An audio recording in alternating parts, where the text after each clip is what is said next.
Hello there everybody, it's Gaz here from EnglishWithGaz.com. Thank you very much for joining me again this week for another vocabulary based video. In this week's video, I'd like to share with you some money slang from the UK.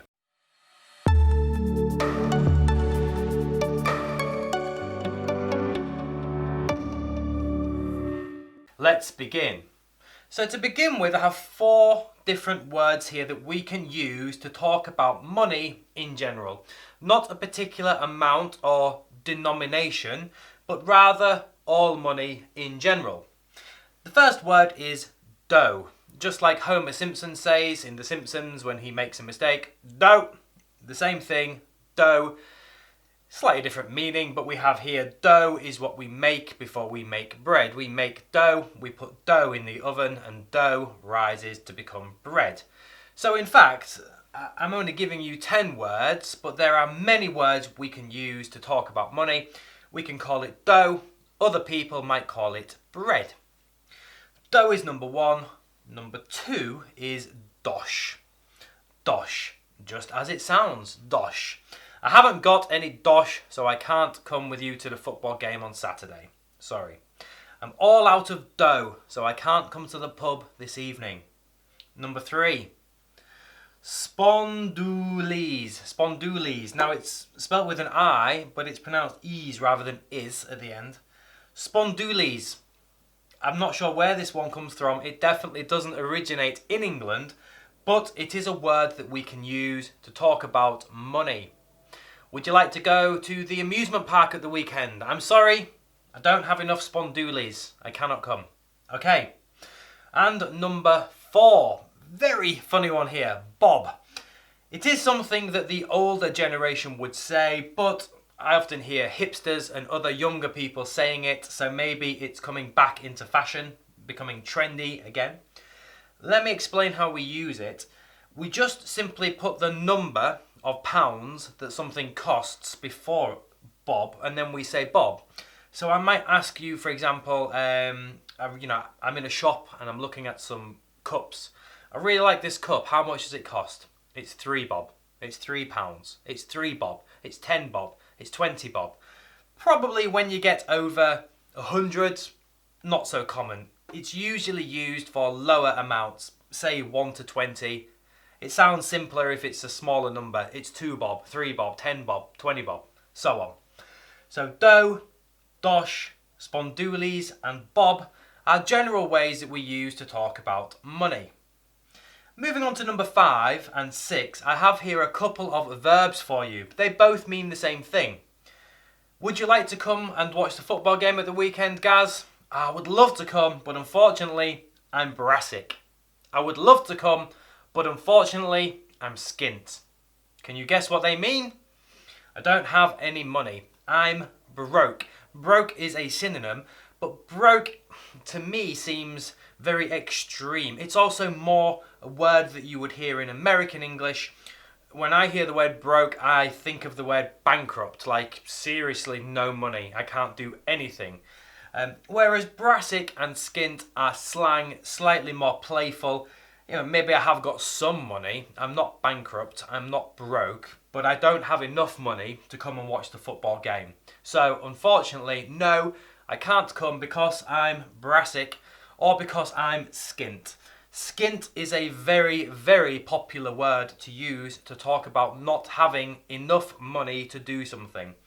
And don't forget to pronounce the T at the end, skint, very important, otherwise skin wouldn't make any sense.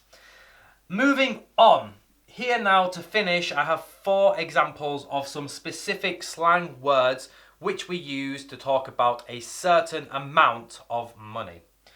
Number 7 is quid. You've probably heard this word already. Sorry if you already know this word, but if you're new to learning English vocabulary, quid is a very common word that most British people use to talk about £1. But let me just be clear, we never say quids, it's always used in the singular, but I can change the amount. Again, to use the example, I'm looking at this cup in a shop. Excuse me, sir, how much does this cup cost? It's 3 quid. The same thing, it's 3 bob. It's 3 quid. There we go.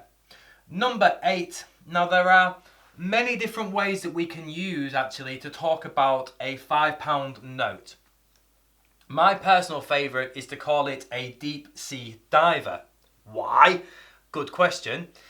It's all to do with the Cockneys, those people that Cockneys are people that live in London. We call people who live in London Cockneys. And there's something called Cockney rhyming slang.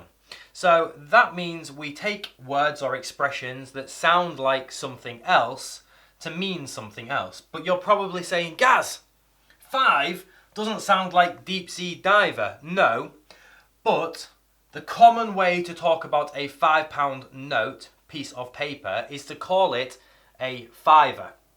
So deep sea diver rhymes, sounds like fiver. So if I say to you it costs a deep sea diver, I'm saying it costs a fiver. It costs £5.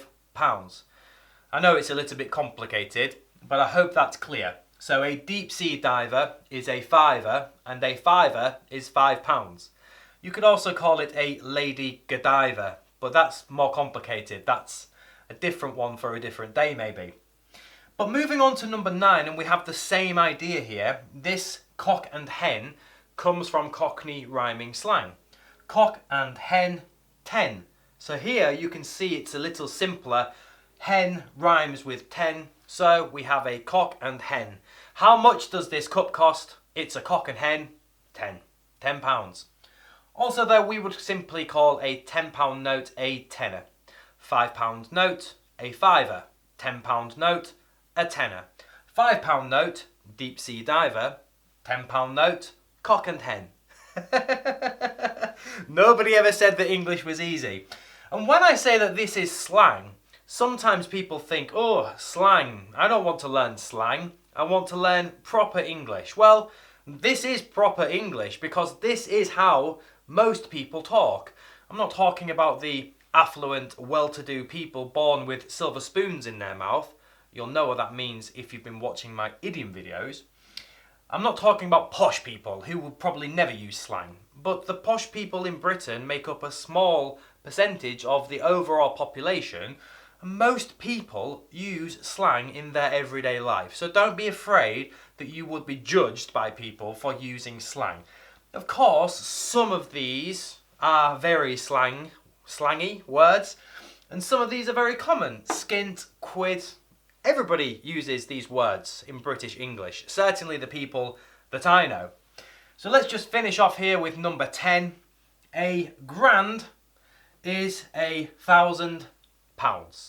You could also call it a bag of sand. A bag of sand, a grand. A grand, a bag of sand, Cockney rhyming slang. A bag of sand. You know, the stuff you find on the beach, sand. A bag of sand, a grand, £1,000. I knew this would be fun making this video. I've enjoyed it. I hope that you've enjoyed it as well. I would love for you to leave me an example below using some of this vocabulary so that I can see that you understand how to use it. And also while you're here, please, I would encourage you, if you like this video, subscribe to my YouTube channel. Give me a follow on whichever social media platform you prefer. You can find me on VK, Facebook, or Twitter by searching English with Gaz. That's all I wanted to say. I am, of course, also an online English teacher. So if you'd like to improve your conversational skills, learn new vocabulary, and speak English with confidence, check out my website for more information, which is englishwithgaz, G-A-Z, englishwithgaz, all one word, .com. Thanks a lot for watching. I'll see you next time. Until then, stay safe and take care. All the best. Bye for now.